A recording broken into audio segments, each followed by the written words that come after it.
We're talking Lamar Jackson again because there's this news out, ESPN report, that talks about the Ravens strongly considering using the non-exclusive franchise tag on quarterback Lamar Jackson. I'm going to tell you why this doesn't make any sense and why I don't think they're going to slap the non-exclusive tag on him. But what I think doesn't make sense and what a team may or may not do are two entirely different things. Logic is not always in play. But we're going to break that down and more. The Fantasy Football Show late night live stream. File on in. It begins right now. Live from the FantasyFootballShow.com studios. It's the Fantasy Football Show. Live! Monday through Friday, 7 p.m. Eastern.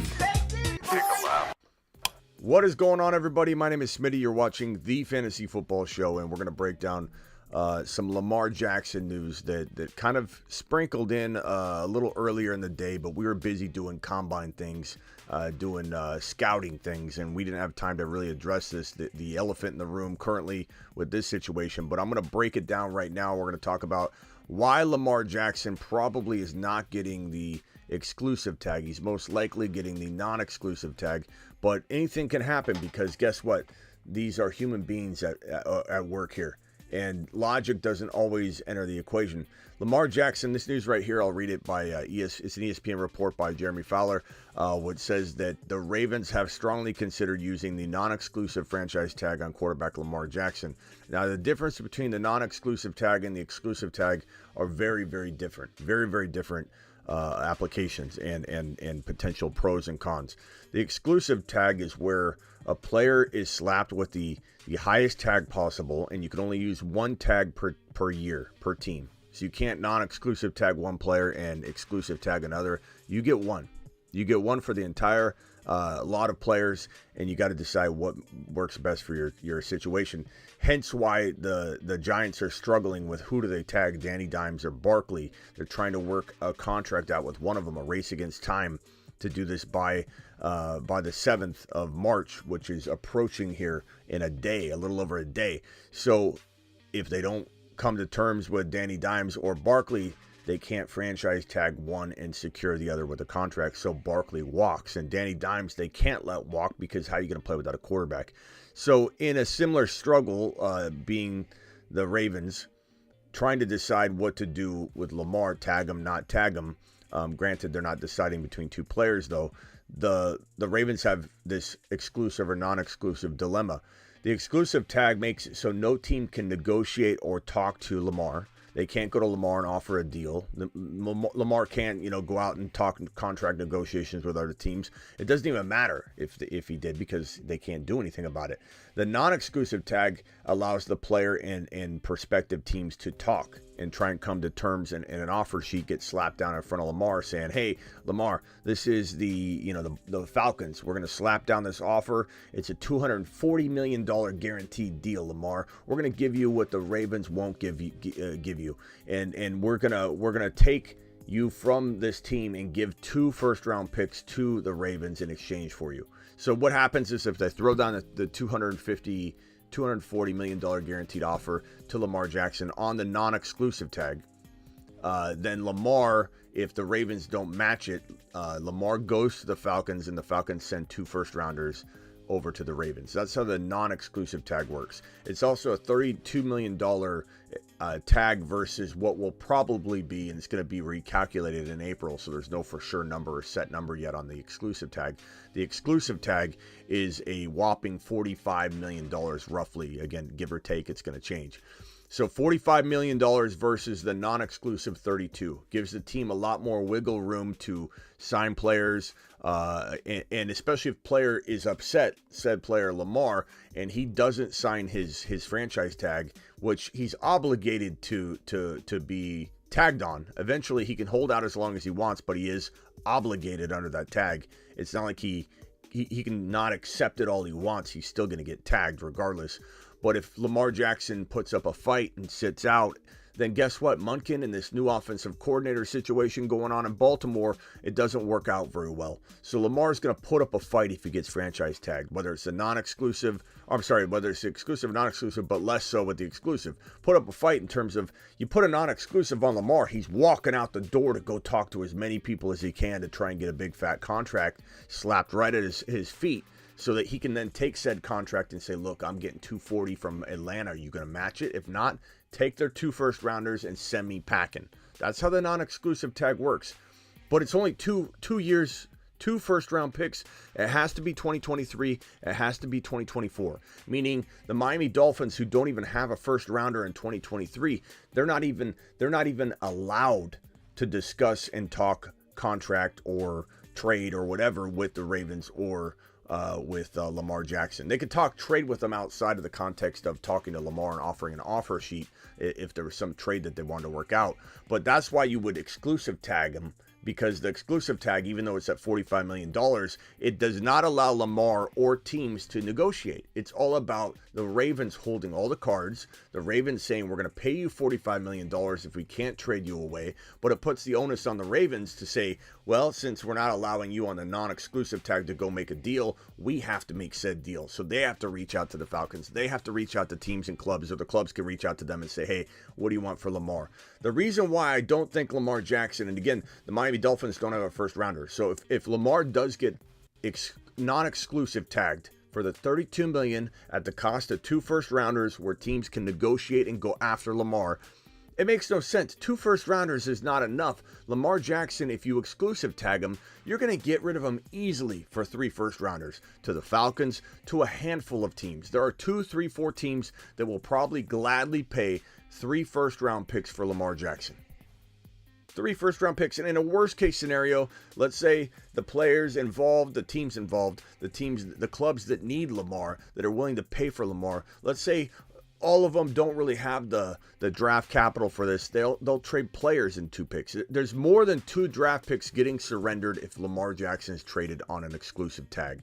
The only benefit is that you potentially get a lowball offer or several lowball offers to Lamar Jackson that no one really wants to pay him $230, $240 million guaranteed. Maybe the highest offer is $180 million guaranteed. And guess what?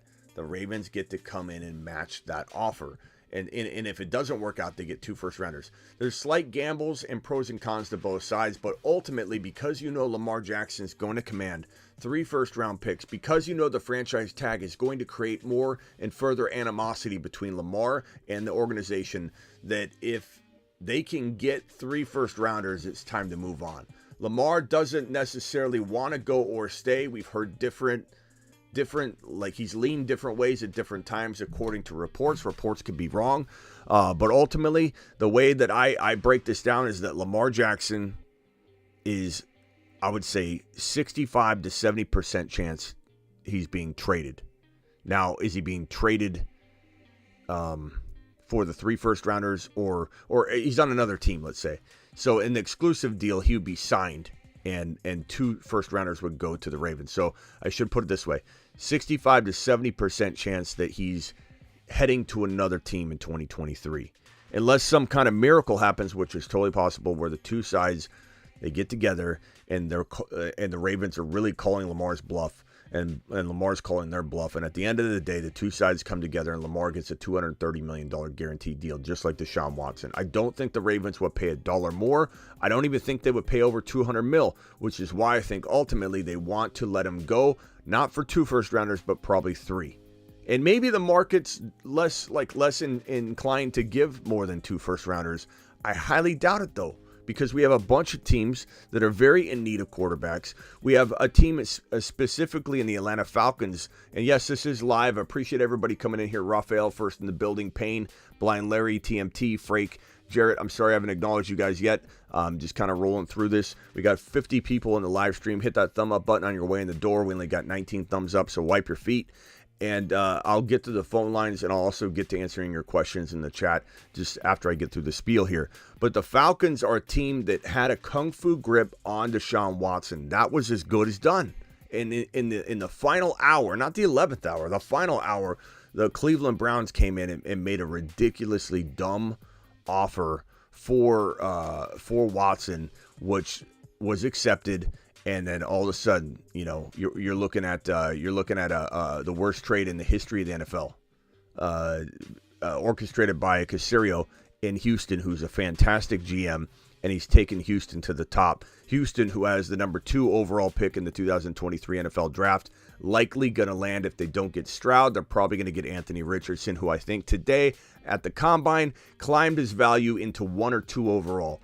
Certainly did. He's a 1 or 2 overall pick. And if you think that I'm off base on this one, I urge you to go back and reflect on the climb of Cam Newton, because Cam Newton was not the number 1 or number 2 overall quarterback walking in to the what was his draft class? Cam Newton was drafted in, and what was his class?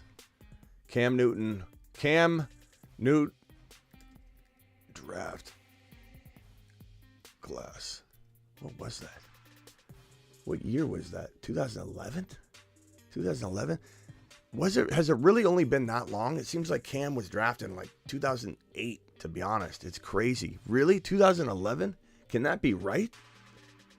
That's insane. He was the number 1 overall pick in the 2011 NFL draft class. God, it feels like Cam's older than that. But Cam Newton, drafted number 1 overall, and that climb was in the 11th hour. He was not the top-ranked quarterback, let alone the number 1 overall pick. This stuff happens. This stuff happens all the time. And Richardson's either going 1 or 2.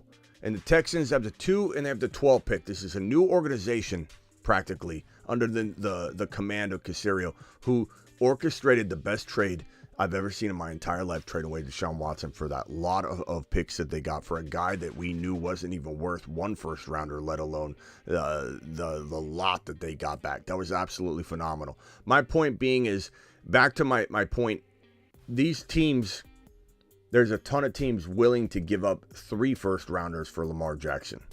Whether it's the Raiders, whether it would be the Dolphins, they can't do the non-exclusive situation because they don't have a first rounder, so they can't even negotiate with Lamar if the team puts the non-exclusive tag on him. But if they put the exclusive tag on him, the Miami Dolphins can trade up to 3. Anybody can trade up to 3 draft cycles, so they would have to try and dig in and either acquire another first rounder, which would be hard, or they would give up their 2025 first rounder, 2024 first rounder.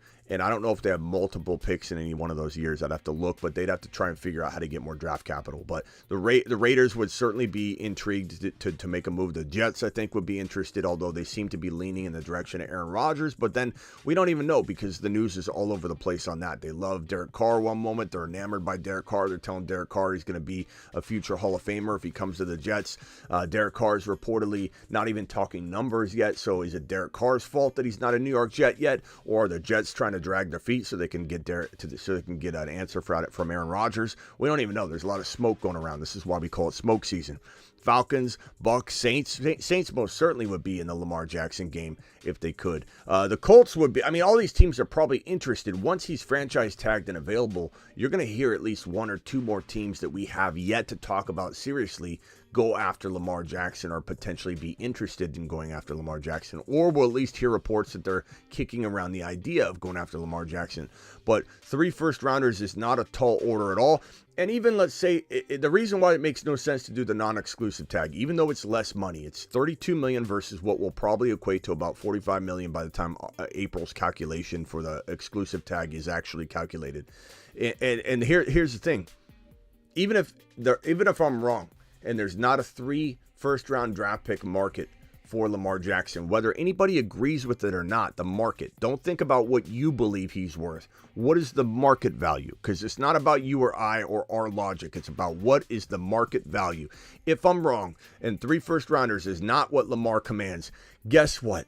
In a worst case scenario, they're still going to get the 2 first rounders, because teams that were willing to sign him to an offer sheet and send 2 first rounders that direction are still going to be interested in making a trade for him at 2 first rounders.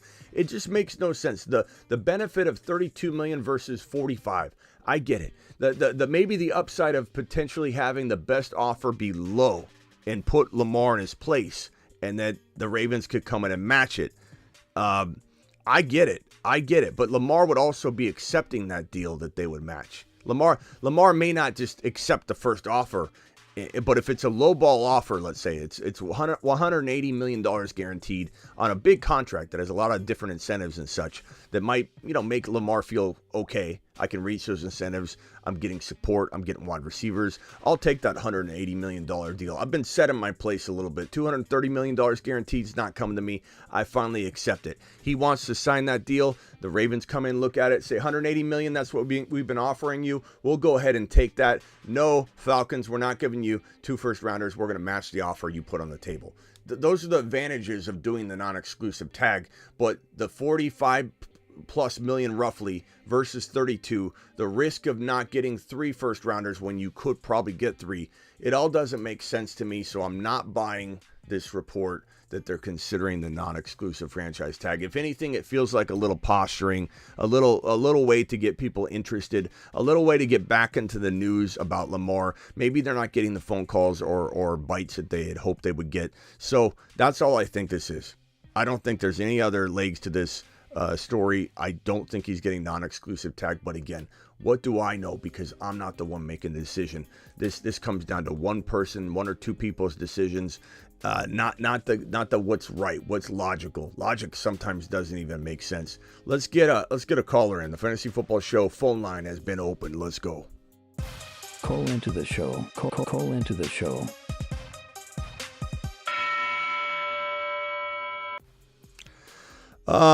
Man, what a crazy day. What a fantastic day, though. I was happy to spend it all with you guys. We did so much good combine work. We did so much good scouting and reporting and conversating about these rookies, and I'm so excited to be able to share this with you guys each and every combine. This is my 21st or 22nd combine professionally covering it. And I couldn't think of a better way to do it than on YouTube with you guys. So I'm very blessed to be here with you. I work for you, and I can't thank you enough for being a part of the show and helping this channel get to where it is. We just crossed over. Let me see if I can find the number here. We just crossed over. We're about to hit. Let's see here. What's the number? The YouTube subscriber number? 17,680 subscribers. So we're getting really close to 18K. Please spread the word. Please subscribe if you're new, and let's get this sucker to 18K in the snap of a finger. Phone lines are open. Dial on in. Here's another piece of news we're going to cover in relation to this topic, though, because there's domino effects here. Derek Carr. This is from Jeremy Fowler. The Saints remain in the conversation for Derek Carr. The former Pro Bowl quarterback has a slight lean toward the Jets as his next home as of now, per source. Nothing is final, but Jets, who are linked to Aaron Rodgers, have made an impression. So this is kind of crazy to me that we have two. If I'm Derek Carr, and I've heard 2 different things. Hey, caller, stay right there, hang tight.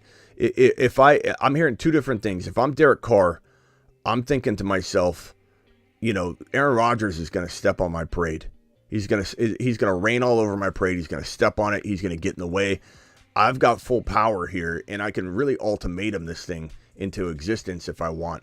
But Derek Carr is, like Aaron Rodgers, kind of jamming to the beat of his own drum, if you will, because there are reports that he's not talking numbers yet. He's trying to find best fit. The Jets are also kind of looking at 2 different things. It's like they're both dating and talking, and neither one of them wants to fully commit now. And Aaron Rodgers is going to come in and try and date the Jets. So I don't know what Derek Carr is thinking, because he could fumble this opportunity away. But maybe he's so on the fence about the Saints and the Jets, he's just kind of sitting back waiting for one of them to bite a little bit harder. What's up, my guy? Who am I talking to? You're live on the Fantasy Football Show. Oh, what's up, man? How you doing, Smitty? Good. Who's this? This is Falcons fan. Falcons fan? Yes, sir. What's up, Falcons fan? I got 6 words, and I'm gonna go to bed here. Hits Lamar London to the moon. Bro. I appreciate you, Smitty. Bro, we're all hoping for it, bro. I hope that the day that actually happens, you go into a hibernation type state, because you're so happy, smiling ear to ear, going to bed with that on your mind. Like you get Lamar, bro. It's Mike Vick days again. Like the thinking about that just excites me. Mike Vick was so Yeah, explosive. I'm excited. Yeah. I appreciate you, Smitty. All right, man. Later, pal. Appreciate you. Call on anytime. Falcons fan, you heard it. He's going to go to bed with good thoughts so he can sleep like a baby, hoping that his team gets their mitts on this guy, Lamar Jackson, so he can rumble and stumble like Mike Vick used to in Atlanta. And Atlanta is an exciting place to, in my opinion, play and be. And I think that it's a unique market. It's a very interesting it's just in a very interesting landing spot with talent galore. And yeah, they got to work on the defense. Yeah, they got to work on some offensive line things. They've got to get better facilities. And we saw the report card. The report card was garbage. They rank lower than the Ravens, who I ripped apart when I saw the report card. And in all fairness, I didn't rip apart the Falcons. Like, someone called me out on that, and I get it. But I also think that when you don't have a quarterback, you're a cellar-dweller team. The players are unhappy across the board.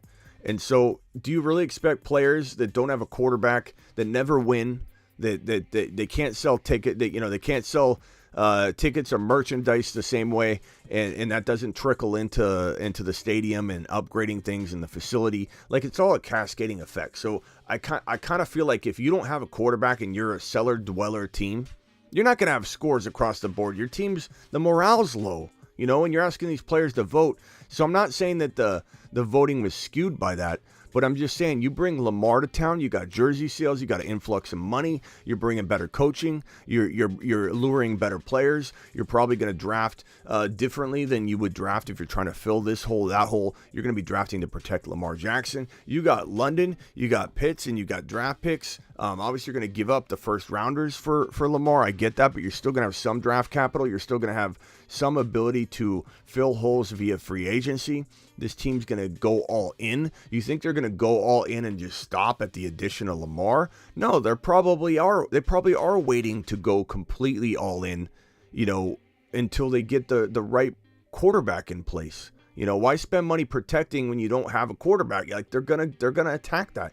Number 2 or number 3 or number 4, whatever number I'm on, is, doesn't drafting Kyle Pitts and Drake London prove they are trying to get there, even though they can't find their quarterback yet? They're trying to prepare for the quarterback. They're getting the guest house ready, so to speak, and they're making everything real nice, and all they need is the guest. I mean, doesn't anybody see that? Doesn't anybody that thinks that this team is, so bad on the offensive and defensive side of the football and the line that they're not prepared to go all in? They're doing it. They're slowly building it. And not to mention, the Falcons they lost some close games, and they beat the Niners. And as Double A said when he came on and broke down all the wins and losses, they're all real close games except for the Bengal game. This is a hard-nosed team that has been trying to win without a quarterback.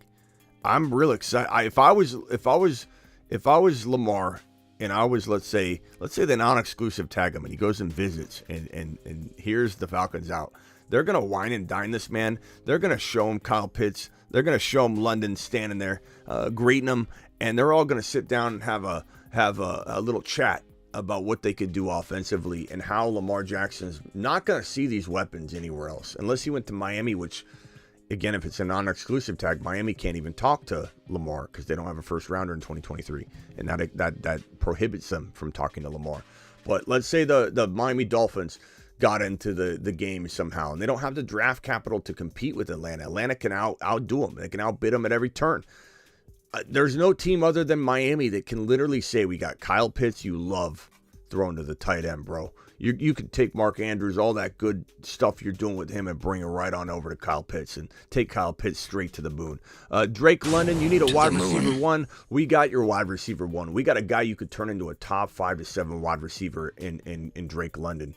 Algier, young, hard-nosed running back. You got a nice running back. You want to run a little less, Lamar. Take care of your body. There's so much to offer, Lamar. It's all about building around him, getting the offensive line, defensive line in place. And I agree with this. If they can't, if the Falcons, and then we talked about this all day today and yesterday, so I agree with Star here. We've been punching this for a while on the show. If the Falcons fail, once again, to secure the biggest name quarterback that they're potentially capable of securing, and they drop the ball or they get outbid or whatever the case, Lamar doesn't want to go to Atlanta, then they got to go all in on Anthony Richardson. They have to. And I don't think their current draft slot is high enough. I don't think the Falcons can secure Anthony Richardson at this draft selection number 8. I don't think it's possible. I think Anthony Richardson, even if you look at the board here and you don't see a suitor for him right here currently, they will trade up. The suitor will trade up. Anthony Richardson arguably made a statement that he's one of the most athletic quarterbacks to ever come out of college. You can say he's not going to be an accurate quarterback. You can say he's not going to work out. You can say he's going to be a bust. I get it. You know, you're entitled to that opinion. And I'm not saying that he's going to be elite in any spot, in any situation. But what you can argue is that he's not one of the most athletic quarterbacks to ever come out of college. He broke NFL records today. He's got the size of an absolute he's the size of an absolute monster. He's the size of a linebacker. And this guy broke the broad jump and vertical records. He ran a 4.43 40. Richardson is an absolute beast. And for anybody to think that this kid isn't capable in the right scenario, I think that's a little bit short-sighted. Because you give him Kyle Pitts, you give him Algier, you give him Drake London, and you start building around him. And on top of that, you're not going to lose the draft capital you would on Lamar. So in a sense, you could still build. You know, you could still trade up and try and get offensive line pieces. You could still do your very, very best to try and build around them through the draft and free agency versus just free agency and a little bit of draft capital that you have left if you make a Lamar Jackson trade. Either way, it's a fantastic move for the Atlanta Falcons, but I don't think this 8 is going to cut it anymore if the Atlanta Falcons have their heart set on AR-15. They're not going to get Anthony Richardson at 8. Anthony Richardson may be the number 1 overall pick in the 2023 NFL draft. And if he's not number 1 and Stroud goes number 1, Anthony Richardson, I think, has worked his way into the number 2 spot. We do have the combines that are potentially gonna factor into this too, though. So it's possible that the combines, the combine dates are coming up. Let me put those on screen here. The combine dates are definitely going to influence some things. Let me get back to the original screen here. The combine dates are as follows. Let me put those on screen, and you guys can keep your ear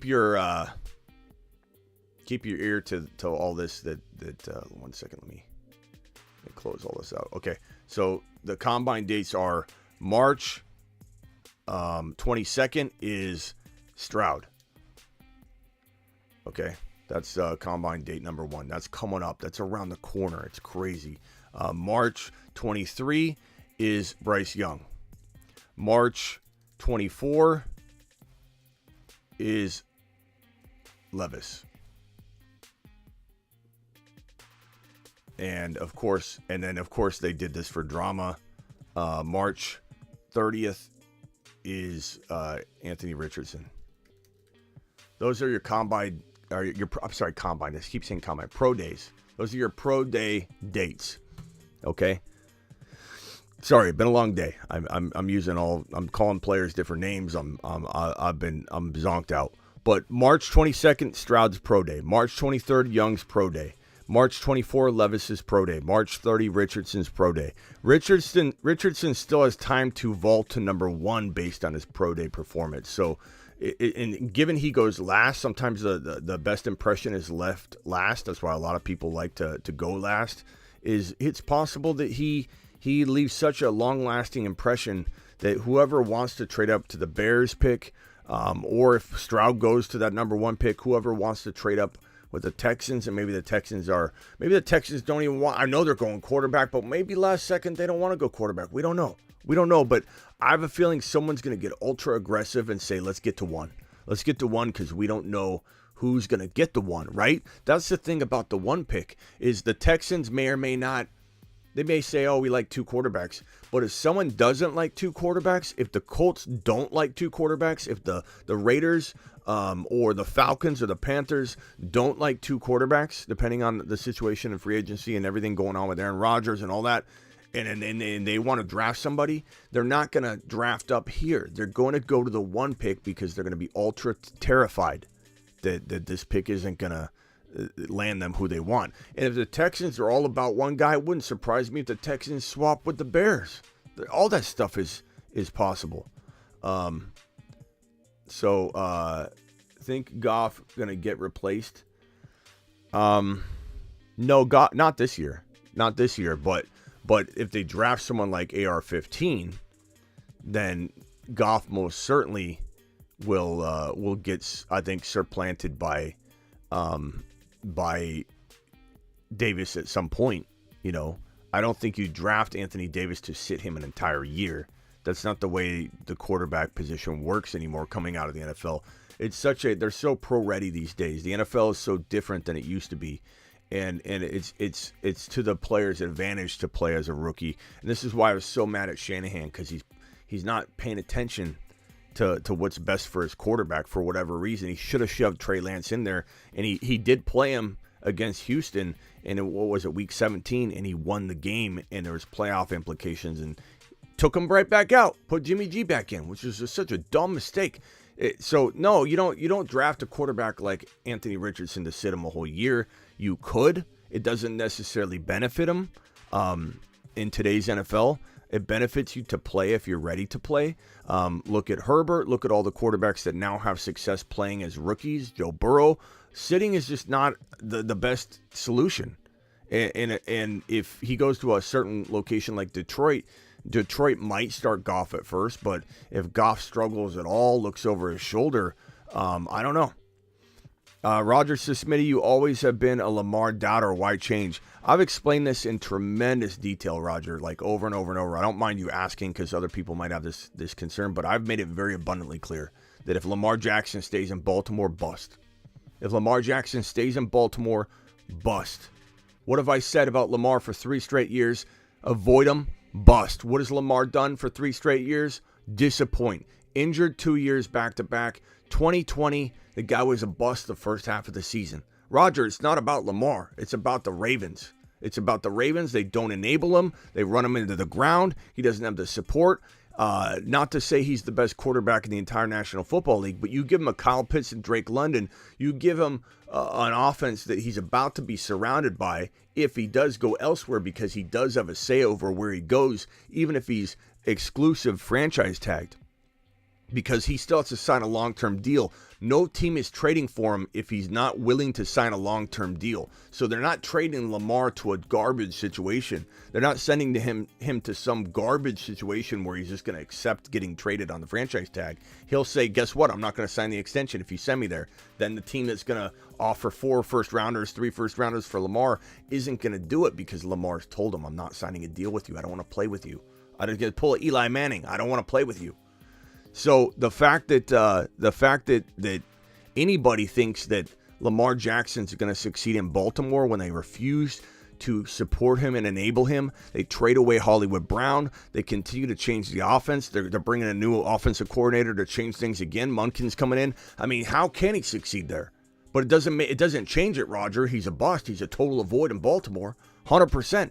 So, I mean, Roger, you've been here enough, and it's a great question. I'm not mad at you for asking the question, but you've been here enough to hear me talk about Baltimore. If he stays in Baltimore, he's a bust. Have you not, Roger? If he stays in Baltimore, I'm staying clear of Lamar. I want nothing to do with him. If he goes to Miami, he's a top 1 to 4 quarterback. He goes to the Falcons, he's a top 5 or 6 quarterback. He goes to the Raiders, he's a top 5 or 6 quarterback. These are enabling situations where Lamar has weapons and he can absolutely explode and thrive. 2 completely different situations. Totally dependent on situation, though. Totally. But, I mean, it's a good question. Like I said, they don't have any receivers because no one wants to play with Lamar. He can't throw the ball. Look, put him in Atlanta. Put him in, and I don't think that's true. I don't know who started that rumor, and I'm not saying that maybe some people have said that, 1 or 2 people. But I can tell you right now, you go around the league, a lot of people want to play with Lamar. I don't buy that at all. The NFL, I highly doubt there's some sort of arm-linked consensus stance that wide receivers have that we don't want to play with Lamar. I highly doubt that that's true at all. I bet you money that there are handfuls of situations where people are begging to get Lamar. You think Lamar doesn't look more attractive than Ritter? You know, like if you're Drake London or Kyle Pitts, you're telling me they don't want to play with Lamar? Come on, bro. Come on. Absolutely 0% chance that they don't want to play with Lamar Jackson. Just like Devontae Adams didn't want to play with Aaron Rodgers. He wanted to play with Derek Carr. Derek Carr got sent packing. Now what's Devontae Adams want? He wants to play with Aaron Rodgers. Just because someone wants to play with someone different doesn't mean they won't play football with that player if that other option is not on the table. There's zero chance there's some widespread we don't want to play with Lamar. That's someone spreading that out and it's continuing to trickle out there, and it's a ridiculous statement. I'm not saying you. I'm saying you're hearing it. I don't even know who asked that. But yeah, that's ridiculous. That's one of the most ridiculous things in the world. This guy would solve problems for so many teams. And yeah, maybe he's not the most accurate, best quarterback in the world, but was Danny Dimes. Danny Dimes got a whole lot better under right coaching, good, proper support. Was Jalen Hurts? We heard over and over how bad he was. Oh, he can't throw. He's horrible. He's inaccurate. Everybody said it. No one's saying it now at all. You don't hear a single word from anybody. Any of those doubters that crapped all over Jalen Hurts, and we have receipts, but we're not going to go digging through the old live streams and call people out. But so many people came into this live stream and said, Jalen Hurts is going to bust. He's not accurate. He's not going to do good. He's going to do horrible. Look, Lamar Jackson, he is what he is. He's not the most accurate quarterback. He's not the best thrower in the world, but he has had no wide receivers. So how much can we judge him if we're talking about just talent? And we're not talking about, is he a bust overall? Do we believe in him? Will he close the deal? Will he be able to be successful for a season? The answer is no, not in Baltimore. But I don't think you can draw a hard-lying stance on his ceiling or ability if you take him and pluck him from Baltimore and stick him in Atlanta, where he's got Kyle Pitts and Drake London. He's going to do absolute wonders over there in Atlanta if he has, or in a Las Vegas Raider uniform. However, I don't think they win Super Bowls because they have the worst defense, or one of the top 4 worst defenses in the entire National Football League. So I don't think that the Ravens start winning Super Bowls with Lamar, but I think Lamar starts having more success and production if he goes to the Raiders. If he goes to the Jets probably win the Super Bowl. Not necessarily this year, but in the next 3 years, they will win a Super Bowl if Lamar's there. The Jets will win a Super Bowl if Derek Carr's there once in the next 3 years. The Jets could win a Super Bowl if Aaron Rodgers plays at least 2 years in New York. We don't know if it will happen in year 1, but if the Jets are Super Bowl, if I had to pick a team that was going to do what the Cincinnati Bengals did, and I did pick the Cincinnati Bengals to do what they did. I did pick them to win the division, and people laughed at it. So it might be a joke to some people when you say, oh, the Jets could win a Super Bowl within 2 to 3 years if this happens or that happens at the quarterback position. And that's fine. You can come with your that can't happen, the Jets or the Jets stance. I don't care. But what I do know is the Jets, they can ball. They can ball. They got the best defense in the entire National Football League. We haven't even seen how good they are yet because the offense has not been able to move the football enough to keep the defense fresh enough to do what the defense is capable of fully doing. We're about to see it. Sauce Gardner is going to get even more, improve even more. This is going to be an absolutely electric team. And there are certain places where if Lamar Jackson went, that team would win a Super Bowl. There are certain places if Lamar Jackson went, he would still be the same old Lamar Jackson, but he's not going to choose to go to one of those locations when he's given the option to say, hey, let's trade me here. Hey, let's trade me here. You're franchise tagging me. I'm not signing any deals unless you send me here, here, here, and here. He's got to be a little flexible too because not everybody's going to want to acquire him. But if he says, hey, I know the Falcons want me, send me to the Falcons, they will work a deal out with the Falcons. T-Law. With those defenses and those young weapons, I agree, says Max. Get burrowed, absolutely. Absolutely, bro. Here, I'll burrow you. People are getting burrowed left and right, and people are going to remember it. Get burrowed. There you go, pal. Lamar will never make a Super Bowl. Depends where he is, Roger. But I do appreciate you, Roger. You know that. We don't always have to agree anyway. So don't think you have to always agree with me or you be you, Roger, and I love you for it no matter what. Actually might be a QB away. The Jets are a team that actually might be a QB away. They are. They're very close. Look, they're just getting started. Breece Hall's got to get healthy too, but Breece Hall, was just getting started. Garrett Wilson's just getting started. Sauce Gardner's just getting started. This team had one of the most unbelievable drafts I've ever seen in my entire life. The Sauce Gardner year 2 years ago.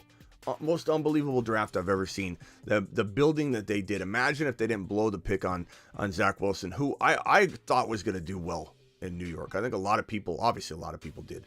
But Zach Wilson, there's some players that look like amazing prospects in college, and you can't predict how they're going to change or develop or not develop at the pro level. And for whatever reason, Zach Wilson unraveled, and he's not it. He's not a starting quarterback in the NFL. He's going to fizzle out, fizzle away. If the Jets didn't screw that pickup, that would be unreal if they drafted the right quarterback and they figured that out. That would be crazy. Imagine T. Law in that situation.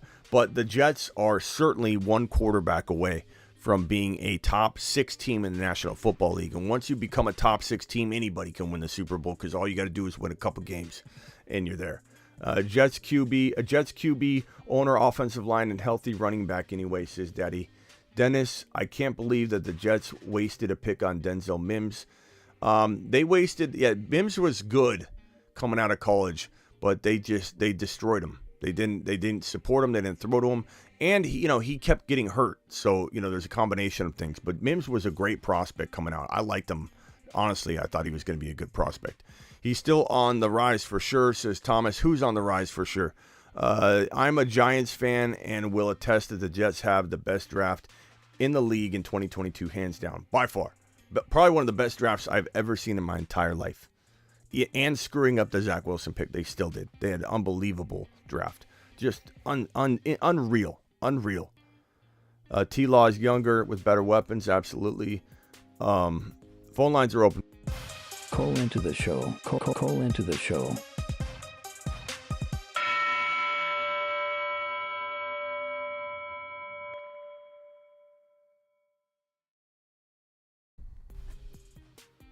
Dial into the show. Smitty, thoughts on Marvin Mims?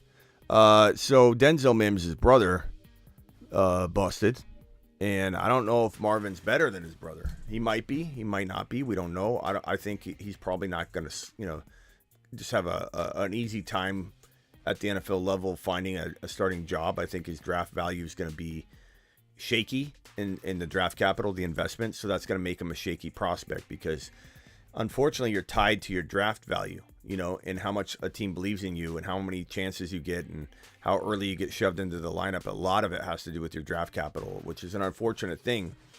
Some teams like the Niners, they'll draft Kittle and Kittle will rise up and they'll do good with those late picks. Some teams literally don't give their late picks a chance. So it really just depends on his situation. He's very, very dependent on his situation. I do like him. He's quick. There's some good value there, but I don't know that he's for sure going to be, some sort of lock to be even a top 7 or 8 wide receiver in his own draft class. Steven from Massachusetts, what's up, my guy? Hey, what's going on, my man? How are you? I'm good, bro. I got a question for you. I don't know. I know that everybody's high on George Pickens, and I feel like they should be. But where you at on Deontay Johnson? Do you think that he can have a nice little rebound or something? Like if you can get him late, is he somebody that you want to target? Or should we just all be looking at Pickens? And that's it. This is what I think of Deontay Johnson, bro. You've just been Smitty Disapproved. Deontay to me is not that guy, pal. He's not that guy. Was he once? Yeah. Was he peppered with targets with Big Ben and even Trubisky to a degree? Yeah. But Pickett does not see him the same way. Pickett to Pickens is the number one option. Deontay at best will rebound into a wide receiver 2 for his team and be a wide receiver 3 in fantasy, which may or may not be worth the draft capital on draft day in fantasy football. If he does fall to a wide receiver 3 or a late wide receiver 3 value range in fantasy football, then I'm actually okay with that. And I'll sign off on that. But if anybody thinks like they did in the 2022 fantasy football drafting scenarios we went through in June, July, and August when I said, what are you doing? What are you doing drafting this guy in the 4th and 5th round? Some people in the 3rd. I don't know if some of the people in here have foggy memories on where they drafted him, but bro, he was going in the 3rd round sometimes, but he was going in 4 and 5. People were taking Deontay Johnson in the early offseason as if he was a wide receiver 1. It was ridiculous. Ridiculous. In some drafts, he was getting taken ahead of DK Metcalf because DK Metcalf was going around 4 and 5 too. Yeah, and I admit that I actually was a buy low on Pittman, thinking, okay, what if Pittman does bounce back? And he didn't really bounce back because that offense didn't bounce back. But I was against Deontay Johnson drafting, and I was against Pittman drafting. I thought people were drafting both those guys 2 and 3 rounds too early, not just 1 round early. Like 2 and 3 rounds early. People drafted Pittman in round 2. Like I saw Pittman going at the end of round 2 in several drafts, like heading into like later August. He would go in the 3rd and 4th round. Pittman was an absolute bust. Deontay Johnson 4 and 5, absolute bust. No way I'm buying into Deontay Johnson until he proves it, unless you're getting him as a wide receiver 3-4, which you may or may not get. Okay. Yeah, but yeah, Deontay, the guy's stone hands. Requires so many targets in order to produce. Everyone keeps saying, well, the amount of targets he got and no touchdowns, that can't happen again. Well, why can't it? Why can't it? Deontay, as Jarrett said, Deontay screwed you last year. He lost a lot of people leagues that put him in that position. Yeah, he screwed me a lot too. I had opportunities to trade him, but I never did. I thought that he'd just rebound, but that was on me. Yeah, and I'm not saying I didn't miss on guys that were similar value. We all did. A lot of Javonte. Sure, he got hurt, but he's still. A lot of my teams that had Javonte in round 2 draft Javonte in round 2. I said that over and over. Like I take ownership of that. I'm not saying I'm perfect, but Deontay was like so easy to see coming. And I put on my Instagram like a post that said, Kenny Pickett to Pickens, and Pickens is the number 1 wide receiver there. Everyone's like, "Are you crazy? Are you out of your mind?" Yeah. Pickens is on his way, bro. He's on his way. He's a polished route runner. He's the best possession receiver there. Deontay is good, but he's not as dynamic, and he needs a certain quarterback and a certain kind of volume to do what he does, and he can do it if he gets it, but we clearly know Pickett is not targeting him like that. So whenever Pickett would get hurt and Trubisky would come back in, you'd see Deontay do well. Do you think that maybe it might have had to do with like they didn't have like a lot of like practice reps? You think that maybe like during the off season that maybe they can, if they can like practice a little more, not maybe not get like that like pepper that like Ben Roethlisberger did, but maybe they have like better timing together, and that like he might get a little like he might get some targets that like where they have like better timing with each other. You think that could happen? It could help, but I mean, I don't think that's gonna. I wouldn't bank on it, man. If I had Deontay, I'd be trying to trade him away, and you're not going to trade him 1-for-1 for anything. Yeah. You're gonna have to throw him in to like upgrade, Trevor Lawrence into Burrow, or upgrade a tight end 6 or 7 into Kyle Pitts to trade your 1.6 into 1.3. Like those are the things that Deontay Johnson's going to get you. You can't. No one's going to take Deontay Johnson for anything solid 1-for-1. So he's got to be a icing on a cake. And if you do that, you can get rid of him pretty well. Another guy I wanted to ask you about. What about DJ Moore? Are you just waiting to see like who he gets at quarterback? What Carolina does at the position?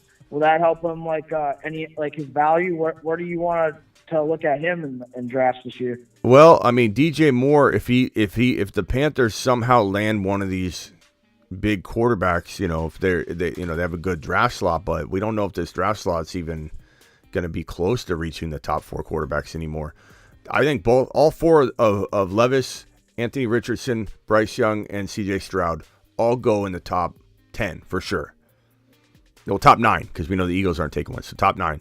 Question is, are the Panthers going to get lucky enough to get one? And let's say they get Levis, because he's the 4th guy, I think, across the consensus, rankings everywhere.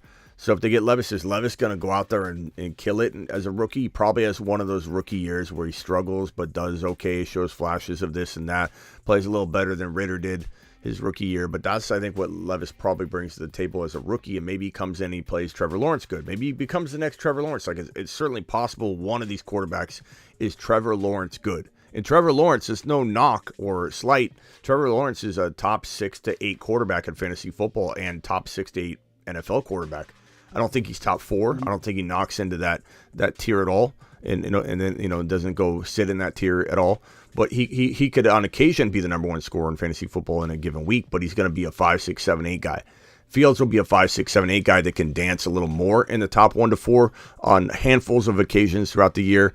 Lamar Jackson in a new environment with Kyle Pitts and Drake London, for example, he could have a top 4 to 6 season. I think Fields, Lamar, and Trevor Lawrence are the 3 guys outside of tier 1 with the big 4 quarterbacks.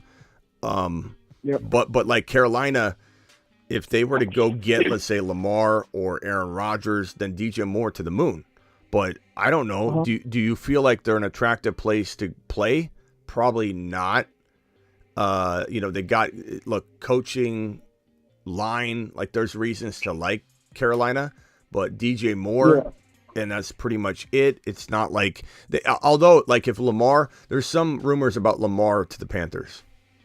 And I don't know if maybe Lamar wants to go to Carolina. You know what I mean? Like there could be some ties there that he might really, it might be something we're not considering or we'll hear later about, that he wants to play in Carolina. And when you think about it, DJ Moore is an attractive wide receiver.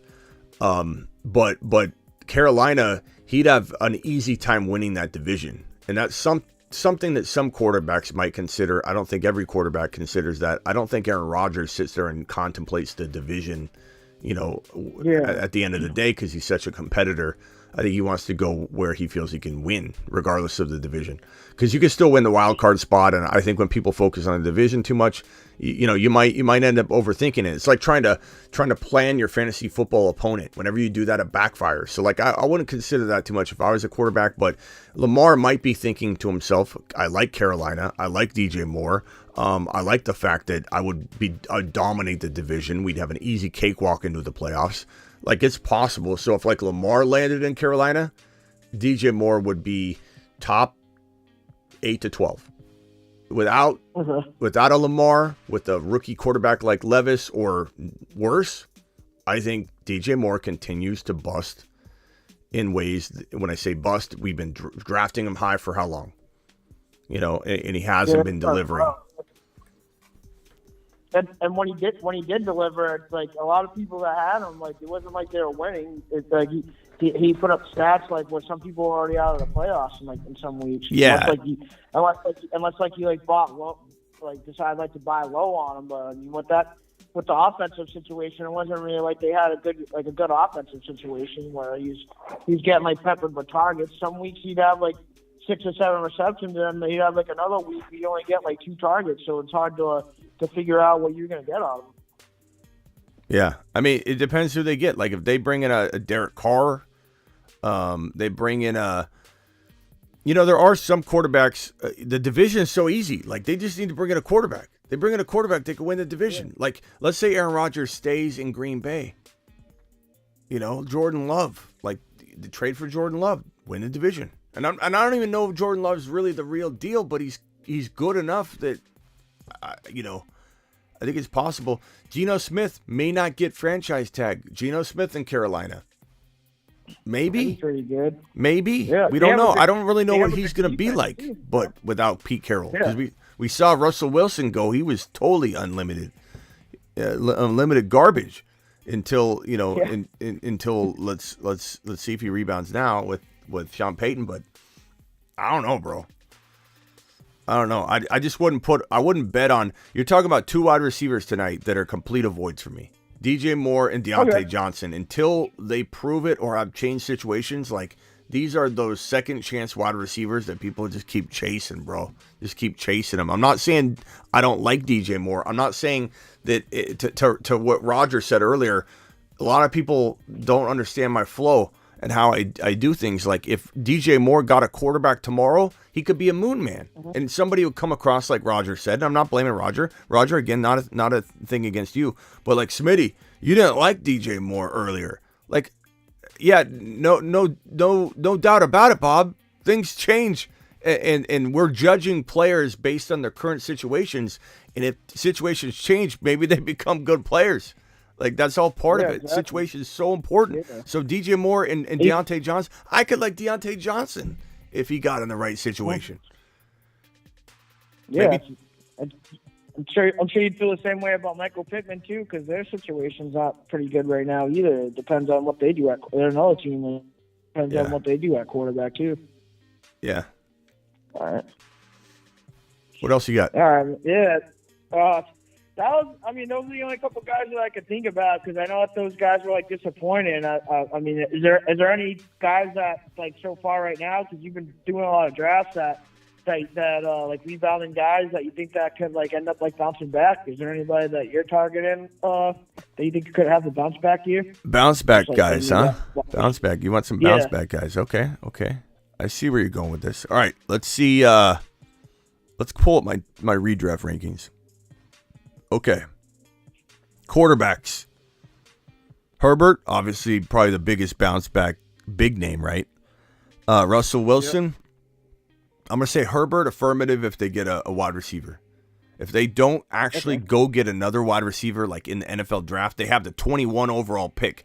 So if the Chargers neglect to draft a wide receiver at 21 overall and they attack some other position, I'm going to be so frustrated, and I think everybody else should be too, and I'm going to doubt Herbert more than I want to, because this team is pulling a Baltimore Ravens on Justin Herbert. You can't rely on Mike Williams and Keenan Allen. He's older. Keenan Allen's older. Mike Williams plays 4 games a year. What are you going to do?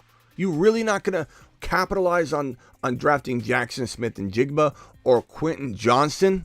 Can you imagine Quentin Johnson, this big bodied target for Herbert to just throw 10 touchdowns to? He could toss 10 touchdowns to Quentin Johnson as a rookie if you put Quentin Johnson on this roster. And we've seen before, Parham, tight end that they've had in Los Angeles. I don't know if they still have him there this year. I don't know if he's under contract, but they want a big body guy in the end zone. They draw plays up for it. Like if the Chargers punt wide receiver when they could get Addison, they could get Quentin Johnson, they could get Zay Flowers. Can you imagine Zay Flowers? This is what I'm hoping. Zay Flowers is on the Moon Man list. Hold on one second there. The Moon Man, dropping loads in outer space. This guy Zay Flowers sitting here on the Moon Man list. Part of me thinking this guy could land in LA with Justin Herbert, but will they support him? Will they support him? I don't know. I have no idea. But if they botch that, I'm gonna put Herbert on my I'm scared that he's not gonna bounce back list. Russell Wilson, I'm going to watch other people partake in investing in Russell Wilson. Okay? I'm not saying he can't bounce back under Sean Payton, but I'm going to let other people go down that road and tell me how it ends up.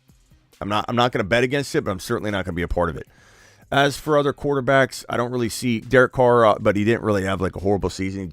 It was painted that way. Trey Lance, I don't know, bro. I don't know. I just don't know if Kyle Shanahan's going to just rip the opportunity out from under him. I just don't trust Kyle Shanahan. So you know what? The only player might be Herbert in the quarterback slot if he gets his wide receiver. And you know what's crazy about that too, with like the Trey Lance thing? That there's still like some rumors that they might still try to go after Tom Brady, which I think is crazy. Where?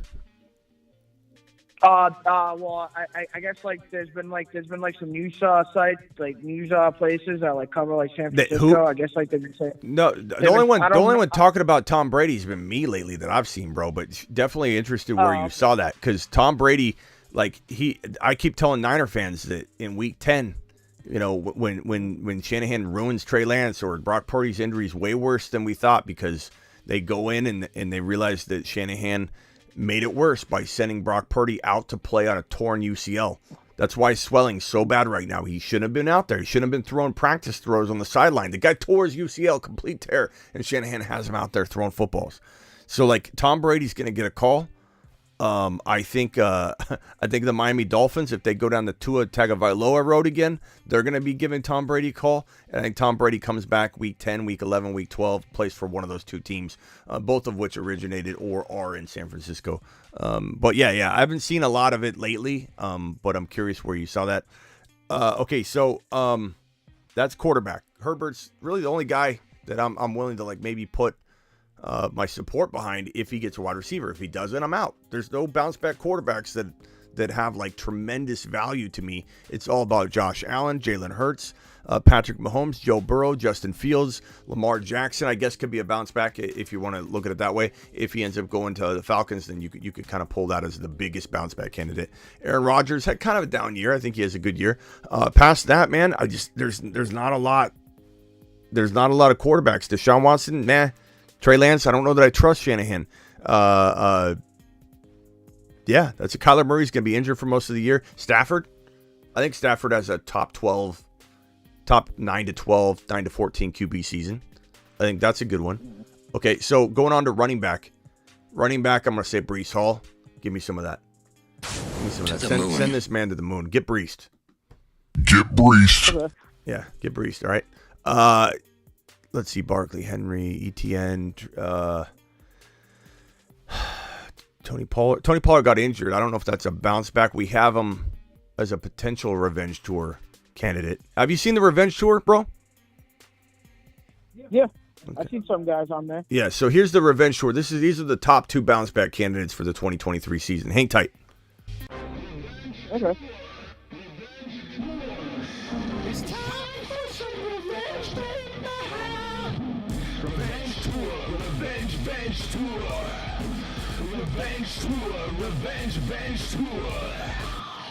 So that's my revenge tour. So obviously I've already talked about Hall. I haven't got to Kyle Pitts yet, but Kyle Pitts is one of the top bounce backs for this coming season. I would say Najee's got potential for it. I don't know how much I'm a support I put behind it, but I do think he's got potential. Javonte, we got to wait and see if the reports are GM talk that he's going to be ready for week 1 or actual legitimate belief that he will be ready for week 1. Then he could be on the revenge tour list. Let's see. DeAndre Swift probably won't go near it, bro. Aaron Jones depends on the value, but I'm not like campaigning for it, you know. Bro, I don't know. I don't see anything else. Not Leonard Fournette, no thanks. Like I don't know. Maybe I'm missing somebody, but I'd say no. Wide receiver, we're looking at. I mean, Jamar Chase is not a revenge tour or bounce back candidate, but he did get injured, miss a lot of time, didn't finish as high as some people wanted him to. He did kind of fail people on some level. He's going to explode, so I don't think you can count that, but I want to mention it. We got. Let's see here. Debo had a bad year, but I'm not trusting Shanahan. We have DK kind of could have had a better year. I think he has a lot better year, but I don't know that we'd call that like a bounce back. Let's see here. I would say Hopkins. I don't know. It depends where he goes. If he goes to play with Justin Fields, I kind of like it, but we'll have to see. Ridley, maybe Ridley has a bounce back season. I think a lot of people like Ridley, so Ridley's not a bad one to throw out there. Let's see. Kadarius Toney, definitely revenge tour capable because he's failed in a lot of spots, and this is like his second chance to get out there and become potentially a breakout guy. And then Kyle Pitts. Those are my bounce back candidates. It's a good question. Okay. Yeah, thanks. No, I'll definitely look at some of those guys because I appreciate it. All right, man. Appreciate you. Later, pal. Hey, and what you talked about with Tony Pollard, Dan Graziano was saying that Zeke Elliott might get cut. So to the moon, I guess. Well, the newest report on that actually, you gotta listen to the show more, bro. Some of the stuff is old news or it's already flipped the other way. Here's the most recent on Zeke Elliott. Let me pull it up. Let me see. There's something else.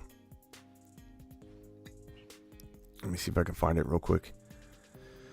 That's no problem. Man. Zeke Elliott. Where's this at? It's somewhere in here. Let me see if I can grab it and screenshot it real quickly. I might just show it on screen. So here's this report right here. It says that ESPN would not be surprising to see the. Okay, that was the one you were just talking about. Yeah, but this is what we talked about like weeks ago. But there's also another report. So this was the one you're talking about, the one that says that he would be surprised if he got cut. Yeah, I mean that's I wouldn't say that's breaking at all, but it's when you see confirmation like that. I mean, obviously it just kind of hammers home what we've already been talking about. But yeah, he's either going to get restructured. So Zeke Elliott's going to either get restructured or he's going to get released. And we went over his contract the other day. He has a lot of dead cap, but he's also got a high contract amount. So rather than cut him and have the dead cap, they can restructure him and not have to bring in somebody else and pay him. But there's been this talk for months and months. But yeah, that is a new report. So I see what you're saying. Yeah. Because I remember I was on the chat with you. I was on the stream when you did talk about that. So I was there for that. But then I did see that with that Dan Graziano. Yeah, you're right. My bad. That was a newer report as of like tonight. But it's more so just confirming what we've been talking about for weeks. There's nothing new to it. It's just his opinion on it. Dan Graziano saying he wouldn't be shocked if he was cut, but it's like that'd be like coming out tomorrow and saying I wouldn't be shocked if Lamar Jackson was franchise tag. Like we literally know that he's good franchise tag, but it is a new report. Sometimes I go live on that stuff, so it's good to mention it. So good job. No problem, man. Anything else, bro? No, I'll let you go, man, because I know we were going to hang up earlier, and I just wanted to bring that up because I didn't know if you got to see that. But that was about it, so thanks, man. Yeah. I'll be calling another time when I have like some all right, more man. NFL talk. I appreciate you. Later, pal. Thank you, man. Later. Later. Rummel? What's this guy's name? Ramel92, appreciate you, my guy, dropping a super chat. Would you think it's smart to go for Walker and ETN and Jamal Williams for running backs? Sure, but the context I need to know, like what wide receivers are you going to get? You know what would make good for this? If you're going to go after Walker and ETN, these are very early picks, right? This is like a second and a third rounder, probably, right? Christian Watson, Drake London, fantastic wide receiver 1 and 2s for an approach like ETN and Walker early on. In a round one, maybe you're getting a Tyreek Hill or an Adams. So you got Adams. You got Walker, ETN, and you get Christian Watson and London for either your wide receiver 2 and 3 or your wide receiver 1 and 2. And let's say you go Kelsey. So you go Kelsey, Walker, ETN. ETN does fall in round 3 sometimes. It's very, very nice. So you get Kelsey, Walker in round 2, ETN in round 3, Drake London, or Watson and Drake London, probably in that order because London seems to be going after Watson the moment Lamar Jackson starts sniffing this Atlanta Falcons situation a little bit more, and that people start taking note of it. Guess what, bro? Guess what? London to the moon. London's value is going to skyrocket. So appreciate your super chat. Totally love that approach in the right context. Burrow made no excuses. He will be back, says Roger. Burrow's a monster. Cowboys stuck with Dak Prescott. Good luck with that. Look, Dak is not the best quarterback in the world, but Dak produces from a fantasy perspective. It's been good.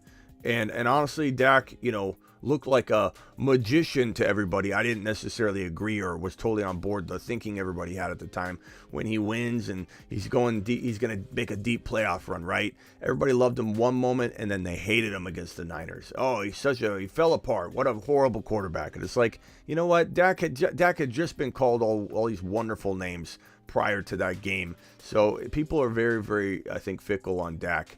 I don't think he's a great quarterback, but he's a good quarterback. And a lot of teams would love to have Dak Prescott. And I don't know that they win a Super Bowl with Dak, but they're certainly capable of being a top 6 to 8 team with Dak. They are. Zach Charbonnet, monster rookie year. Absolutely, bro. Charbonnet to the moon. Dak's mid-level. I mean, I can accept that. Smitty, you could compare our teams in the draft earlier. Ada, no one probably wants to see that at this point. That's old news. Well, when we do another draft, Ada, we'll compare the teams then. You know what I'm saying? We'll do another, or when we're in another draft, I'll pull it up. Remind me then. But like to go back in time when we got 100 people in here ready to consume Lamar Jackson news and they want to see Ada's team. I don't think so, Ada. I don't think they want to see your team. Or that wasn't even in a private league. That was just in a regular best ball, wasn't it? Yeah, no one wants to see that. But I appreciate you, Ada. I know you want to try and pat your team on the back again, but I don't think anybody really wants to see it. No offense. They don't want to see my team either. No one cares. But Ada, you did good. I remember you had a good team. You had Fields and Lamar at quarterback. You had a really good quarterback crew. It was good. It was good. They scored me low. I remember I ended up leaving about 2 rounds before the draft ended. I ended the live stream. I looked at my team. They scored me real low. They always score me low. Jamal had 17 TDs last season. Pretty good return for the 20th rounder. Yeah, and I don't know Jamal where he's going to land, or he could be back in Detroit on a team-friendly deal because I don't think he's going to find any bites. Plus, he's a loyal guy, and the Detroit Lions gave him a shot. I think he feels pretty loyal to the Lions. I think he wants to go back to Detroit. I think he feels at home there. He seems like the kind of guy that would be very, very much about staying put versus money. Smitty, who's a guy that you are excited about but weren't before the combine? Of the rookies,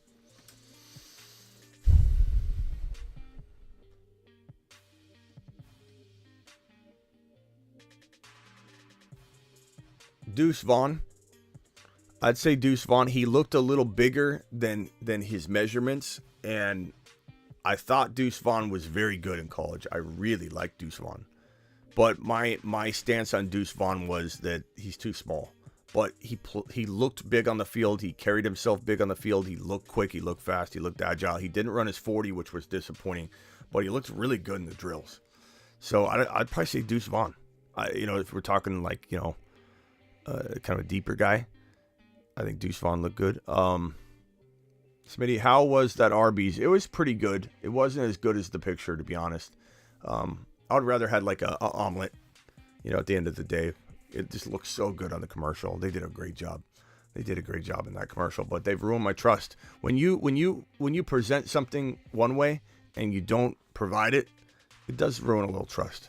It does ruin a little trust for me when I see what looks like actual steak or prime rib. It looks like it's been sliced at a gourmet restaurant and is piled up perfectly. The buns are like this far apart. You got the top bun and the lower bun and literally this much meat just sitting there. When I got it, I couldn't even see the meat until it opened up the patties. And I was like, is there meat in here? And I pulled it up and there it was, smashed into the corner.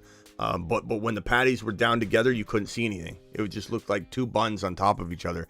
And it just ruined my trust a little bit with the commercial. So, but it was kind of tasty, but it was okay. It was okay. I'm glad I tried it. I would have tried it regardless. They made it such a darn good commercial. I was going to have it no matter what. Wide receiver John Mechie will be ready to go for 2023. He's such an underdog. Like everyone wants to root for him that I think people are going to draft him too high and expect too much. I like John Mechie, but bro, what's he going to do? He's a good little fun little prospect. I'm rooting for him. I hope he does really well.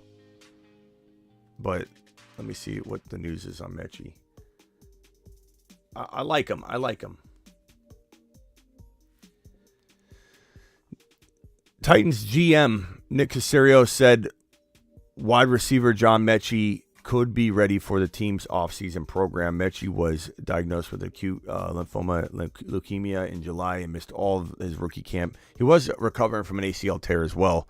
It's just, I'm like a year away before I'm ready to like buy into that situation. But, I'm rooting for him for sure. The other thing, too, is when they get a quarterback, when they draft Stroud, then all of a sudden Mechie does look a little bit better. You know what I mean? So once the draft's over, he's going to have a little bit more long-term value. Dynasty, I don't mind him. Dynasty, I don't mind a redraft. I don't know what to expect redraft-wise.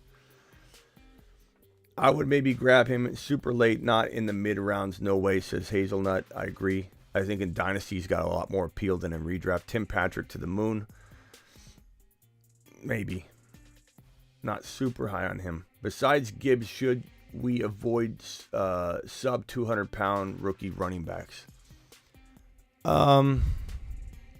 Gibbs has another meal. He's 200, by the way. He's 199. I think I don't ever rule it out. I think they're hard pressed. They got to really impress me. They got to have a certain skill set. If you're under 200 pounds, you got to be like Gibbs. You got to be a half wide receiver, half running back, and you got to have the perception has to be that whoever drafts you knows this, and they're going to deploy you that way. I think Gibbs, everybody knows if you draft Gibbs, you're drafting him to be Alvin Kamara. If you draft Jahmyr Gibbs to be a third down back, you're an idiot. If you draft him to be between the tackle guy and not a third down back, you're also one of those. But if you draft him and use him properly, his weight doesn't matter. Deuce Vaughn, very similar. Does a team actually trust Deuce Vaughn to be a full-time hybrid running back? A hybrid workhorse is what I like to call it, because people act like Alvin Kamara is not a workhorse. He is. He is a workhorse. Just because he's not the traditional workhorse, well, okay, let me redefine and create a new name for you then, so you can stop trying to not call him a workhorse. He's a hybrid workhorse. And so Deuce Vaughn could be a hybrid workhorse, but will a team draft him like Gibbs is going to get drafted, where Gibbs is accepted to be that role? Or will teams just misuse Deuce Vaughn, draft him so late that he's not considered, some sort of serious threat to full-time work, even in a hybrid full-time workhorse role? I just don't know. It's tough to say. So 200 pounds doesn't rule you out, but you certainly got to have the skill set and the perception and belief across the league that you are a workhorse hybrid type running back. But I do like Deuce Vaughn, but I love Gibbs. I don't care if he's 200 pounds. And I know a lot of people were bummed about Bryce Young coming in at 204, 5'10", and 1/8. I think I told Avatar when I was in Disneyland. I think it was Avatar, right? Was that you, Avatar? In Disneyland, there's no way he's 5'10". There's no way he's 5'10". I didn't want to believe it. He wasn't 5'10". He's 5'10" and 1/8, but I didn't want to believe that he'd be in the 5'10" range even. And honestly, I don't care, and I'm not just trying to will that into existence. I think Kyler Murray has proven you can be 5'10". And I don't think Kyler Murray's had success, but that's not because of Kyler Murray's height. Kyler Murray has had great success in stints in his career, and he's never struggled tons with injury. And his lack of success has to do with his attitude, his crybaby mentality, and his inability to take hits. Bryce Young at 5'10" doesn't concern me, and he's nearly the same exact size as Kyler. So I'm not worried about Bryce Young. Not to mention Bryce will probably put on some weight. I bet he plays around 210 at the end of the day. Mid-season he'll be 210. He'll put on muscle. He's magical. And I think teams that Kyler's stocky. Well, is he stockier than Bryce Young? Because they weighed almost the exact same. Like there's like a 3-pound difference, but Bryce Young has to be stocky if Kyler's stocky, because they're the exact same size. Kyler looks stocky in his face, but I think Bryce Young and him are definitely the same size. I'm not worried about it. In the right spot, he could fail. In the right spot, Anthony Richardson could fail. In the right spot, he can succeed. In the wrong spot, Bryce Young could fail. In the wrong spot, Anthony Richardson could fail. In the wrong spot, Stroud could fail. In the wrong spot, Levis could fail. So it's not about can any of those guys succeed. It's about where they land, unfortunately. As cliche as it is, we have to wait for their landing spot because they're very volatile. Whereas like Bijan, we don't really have to wait for his landing spot. There's some risk in investing early or expectation levels high if he lands in a horrible spot that we can't foresee, like a trade up or something like that. But we've looked at the draft board pretty heavily and deeply, and there's not really a scenario that scares me for Bijan Robinson that's within reach. Just not. But quarterback wise, we do look at this board and we kind of say to ourselves, okay, well, let's say, what am I doing here? Let's say the Texans take Stroud. I think it's a good fit. Let's say they take Bryce Young. Brees Hall. Bryce Young. I think it's a good fit. Let's say AR-15 goes there to either the Texans or the Colts. They're good fits. Seattle getting Anthony Richardson. Smash. Okay. The Raiders, good fit for temporary, but defense is going to blow, so they're not winning championships right away. Falcons, good fit. Panthers, mediocre fit. Let's see here. Yeah, I mean, all those quarterbacks are gone, so really the landing spots are all pretty decent, unless somebody trades up from a pick way down here that we're not even looking at, and trades up for the number 1 overall pick. But like, who would that be? That would be a bad landing spot. I don't really feel like any of them would be devastating. You know, like the Giants, they're going to franchise tag Danny Dimes, Trevor Lawrence at 20. No, they're not. The Jaguars are not trading up for a quarterback. The Vikings aren't. The Ravens could if they let Lamar go. Like, that could be a spot because we've seen Lamar fail in Baltimore. Do I want one of these quarterbacks going to Baltimore? No. And that could be one of the scenarios. If let's say Lamar Jackson goes to the Falcons at 8, and let's say Levis or Bryce Young falls because of his height, and let's say he goes out and has a bad pro day because he didn't throw. So Bryce Young's putting the pressure on himself. His pro day's got to matter. And if he goes out on the 20, what was the day? Bryce Young goes out on the 25th, 24th? 23rd, whatever Bryce Young's pro day was, 23rd. He goes out on his pro day on the 23rd, and Bryce Young stinks it up. Let's say he falls to number 9 overall. Do I like Bryce Young at 9 overall? I don't know. DJ Moore's okay. I just don't know that I love that situation as much as I would the Falcons, as much as I would love. I mean, the Colts is pretty good. They got JT. They got Pittman. They could bring in another wide receiver. The Seahawks would be phenomenal. I kept saying Anthony Richardson to Seattle, go Hawks. I mean, it's definitely a nice spot. Quentin Johnson, a moon man. Nah, not yet, Roger, but it depends on where he goes. Where he goes will determine a lot, but he's not a moon man yet. Flowers is the only guy. Let's see, who do we have on the satellite men list? Yeah, JSN. Men. Space cadets in training. JSN's in training for it, but Flowers is the only rookie wide receiver. The Moon Men, dropping loads in outer space. That's on the moon men list. Carr, did we even get to Carr yet? Yeah, we did talk about this briefly. That the Panthers and Saints remain in conversations with Derek Carr, a former Pro Bowl quarterback, as he's slightly leaning toward the Jets. So to end the show, I'll say that Carr should make a decision now and I think force the Jets to make a move. Because I feel like Carr's going to lose out on the Jets, sweepstakes, and then he goes to New Orleans. Maybe he wants to go to New Orleans, and I'm fine with that because if Aaron Rodgers wants to go to New York, I like that a lot. Carr in New York is better long-term. Aaron Rodgers is better short-term for the Jets. Carr in New Orleans is great for Chris Olave long-term. We saw what Carr did to Devontae Adams, 100 receptions, 1,600 yards, and 14 touchdowns. Phenomenal season for Devontae Adams. I love Carr and Olave. I kind of picture it right now, to be honest. Aaron Rodgers in New York will be fantastic. And Lamar in Atlanta would be great. So we're kind of right now, I'd say the way the vibe is in the news world, I would say it kind of feels like this right here. Lamar to the Falcons, or he stays. Derek Carr to the New Orleans Saints, and Aaron Rodgers to the New York Jets. But it all hinges on Aaron Rodgers. And I have a feeling we find out today or tomorrow. Well, today, Monday, later today. It's Eastern, right, for you guys. Monday, we'll call it Monday. I think we find out Monday or Tuesday. Potentially, we get a real strong sense of what Aaron Rodgers is going to do. Maybe he announces it on Tuesday. So, get ready for it.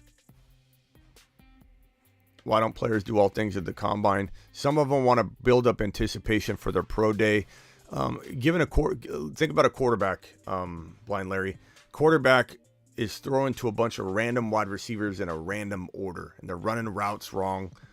Some of these guys like Bryce Young, they feel like they're so high status or whatever, right? I can, put off throwing because I've got an AC joint injury, which is reportedly what he had. Most of the time you're injured. So he had an AC injury, and he's healing that, right? And then also he's trying to build anticipation for his pro day. All eyes on me, only on my pro day. And honestly, if he goes out and crushes it, the pro day doesn't matter anymore. He's going to wipe all that clean. Doesn't matter if it looked weak, not doing it. JSN didn't run his 40, but he's going to run his 40 at his pro day. It won't look weak at all. If he goes out and runs a 4.5.1 or a 4.49, let's say, but we'll call it a 4.5 flat. If JSN goes out and runs a 4.5 flat at his pro day, it doesn't matter that he didn't run during the combine, so it's going to be forgotten. So ultimately, it doesn't matter. But a lot of guys, they dodge it so that these quarterbacks can get their own wide receivers that they want to throw to, and have those guys run route after route after route because Bryce Young's used to throwing to them. He knows these wide receivers. He's not throwing to random wide receivers. So that's one reason, Blind Larry. All right, guys, I appreciate you. I will see you all tomorrow. I imagine I'll be live at least once tomorrow with some breaking news. If not, of course, I'll see you at 7 p.m. Eastern. Monday through Friday, 7 p.m. Eastern. I'll see you guys there. I'm live every 7 p.m. Monday through Friday. My voice is shot. Every Friday, Monday through Friday, 7 p.m. Eastern. I'm live whenever news breaks. Appreciate you all. I'm also live Tuesday, Thursday, Friday, Saturday. Pretty much every Tuesday, Thursday, Friday, Saturday at midnight. Sometimes I'll randomly take it off. These are never locked in. This is always locked in. Monday through Friday, 7 p.m. Eastern, and anytime news breaks. I'll see you guys tomorrow.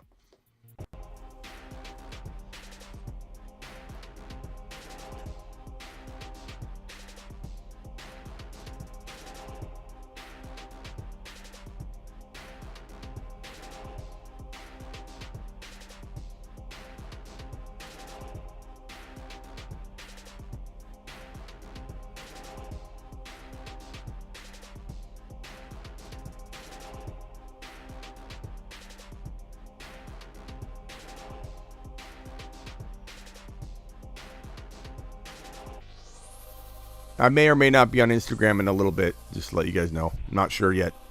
Thank you, Roger. Appreciate you back. So keep your IG notifications always on the channel because you never know when I'm going to go live. I may go live in a little bit on Instagram. See you all later. Alex Cruz in the house. First ever YouTube exclusive member right there. That's the guy.